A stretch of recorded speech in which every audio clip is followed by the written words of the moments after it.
Halo Mamet semuanya, masih bersama Dokter Pupa di sini di seputar ginjal anak. Saya masih menjawab pertanyaan-pertanyaan dari Mamet semuanya. Silahkan bertanya di kolom komentar jika ada pertanyaan yang ingin dijawab ya. Apakah SN bisa sembuh total, Dok? Anak saya sedang dalam masa pengobatan usia 15 tahun ya.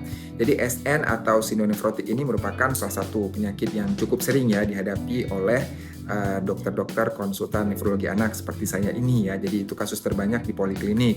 Nah, kalau pertanyaannya bisa sembuh total atau tidak, ini tergantung tipenya.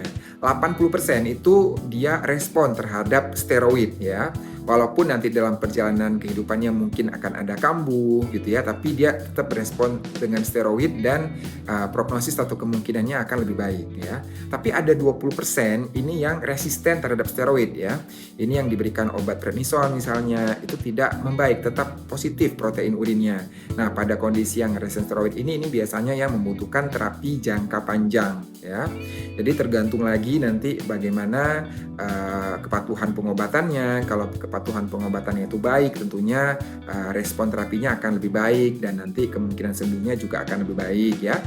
Kemudian ada faktor-faktor lain juga yang menentukan ya, misalnya tadi faktor kebersihannya, kemudian onset mulai gejalanya. Biasanya kalau usianya muncul lebih kecil di bawah 5 tahun atau bahkan muncul remaja, ya itu kemungkinan penyembuhan totalnya biasanya lebih kecil dibandingkan dengan sindrom nefrotik yang terjadi di usia yang tipikal itu 5 tahun sampai 12 tahun. Itu biasanya responnya akan lebih bagus ya.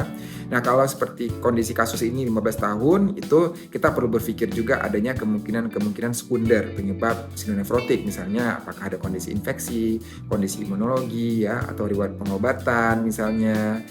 Itu harus kita eksplor dulu ya untuk mencari tahu penyebabnya apa, sehingga nanti lebih jelas juga terapi dan kemungkinan sembuhnya.